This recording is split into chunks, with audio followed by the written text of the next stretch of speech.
दोस्तों नमस्कार। आपका हार्दिक स्वागत है आपके अपने चैनल लीगल लाइन। यह अंधकार से प्रकाश की ओर चलने की व्यवस्था का चित्रण करता है। आज हम विचार करेंगे कि हमें इस भौतिक जीवन में क्या क्या आवश्यकताएं हैं, उनके लिए क्या क्या प्रयोग हैं और क्या उसकी सिद्धि है या उसका फल है। साधारणतः आज समाज की स्थिति अर्थ प्रधान हो चुकी है, लेकिन अर्थ प्रधान में उसको हासिल करने में क्या क्या प्रयोग आवश्यक है और कैसे अर्थ बढ़ेगा या मिलेगा। बिना कर्म के कोई भी प्रयोग सफल नहीं होता। एक स्टूडेंट है, उसको अपने सिलेबस की किताबें पढ़नी ही पड़ेंगी और उनका प्रयोग करना ही पड़ेगा, तब जाके उसको सिद्धि होगी। सिद्धि का मतलब है कार्य कुशलता, कि वो अपने सब्जेक्ट के आंसर सही से दे सके, और जब वो आंसर सही देगा तो टीचर भी उसको मार्क अच्छे देगा। ये पहली प्रक्रिया है। आप ये कहें कि मैं बिना पढ़े, बिना अभ्यास किए, बिना प्रश्न लिखे पास हो जाऊंगा, ये असंभव है।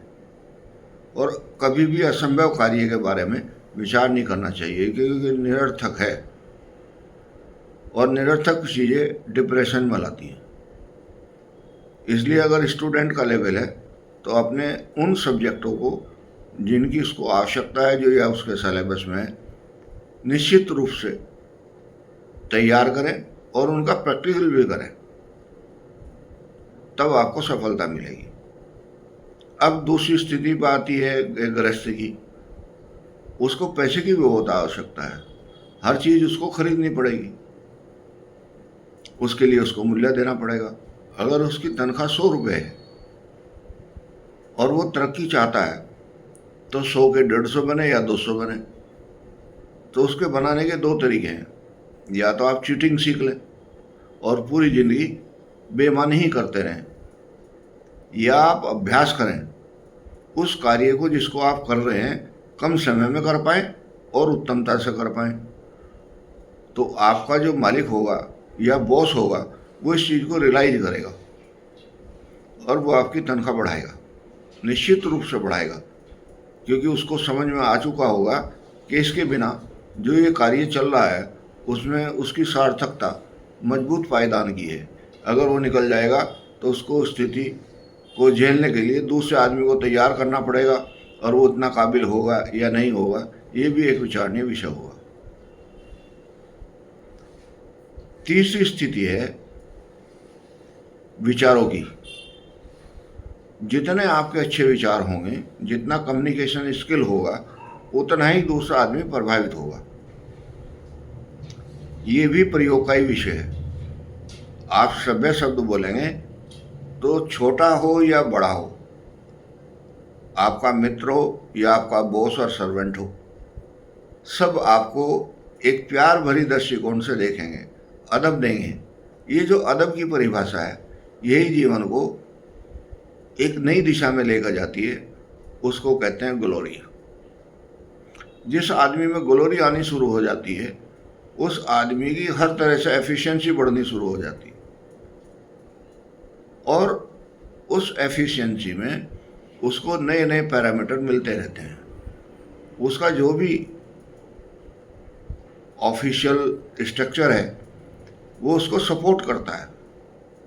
उस सपोर्ट करने से भी काम हल्के हो जाते हैं, तनावपूर्ण जीवन नहीं रह पाता, कोऑर्डिनेशन बनता है, और उस कोऑर्डिनेशन में जो फल मिलता है वो सिद्धि से कम नहीं है,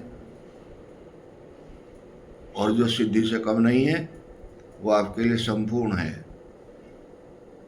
ये दृष्टिकोण अगर आप रखेंगे तो अब विषय ये है कि कितना समय और किस काम के लिए दें। आप पूरा समय अपने जो भी रूटीन है उसी के अनुसार दें। एक एम्प्लॉई है, उसकी अगर ड्यूटी 7 बजे शुरू होती है तो 7 बजने में 10 मिनट पे उसको रेडी होना चाहिए अपने टेबल पे। ये प्रक्रिया आपके दिमाग में होनी चाहिए। लेकिन उससे अलग जो हमें समय चाहिए उसका मूल्यांकन हमें करना। हमें रोज 10 मिनट ऐसे कार्य के लिए देना है जो समाज के हिसाब से कुछ नहीं है, लेकिन आपके पिलर खड़े करने के लिए बहुत मजबूत है। जैसे अगर कभी मोबाइल हैंग हो जाता है तो हम करते क्या हैं, हम उसको रीस्टार्ट करते हैं, बंद करते हैं, कुछ देर के लिए शांति देते हैं। ये शांति की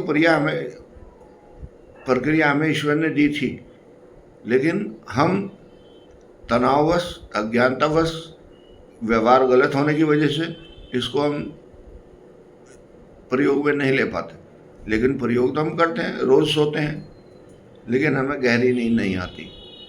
गहरी नींद ना आने की वजह से हमारा शरीर का सर्किट जो है वो वन वे ट्रैफिक की तरह जो होता था वो नहीं हो पाता, उसकी रिपेयरिंग पूरी नहीं हो पाती।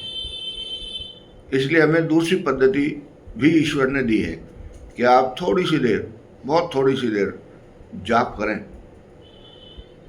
ध्यान करें और ये महसूस करें कि मैं अब आनंद में हूँ, मैं ईश्वर की गोद में बैठा हुआ हूँ। जैसे जैसे आपका ये अभ्यास बढ़ेगा 10-15 मिनट में ही आपके जीवन की प्रक्रिया बदलनी शुरू हो जाएगी, और यही आपके लिए ईश्वर के प्रसाद की घड़ी है कि आप लाइन में लग जाएं और प्रसाद के लिए अपना वेट करें। नमस्कार।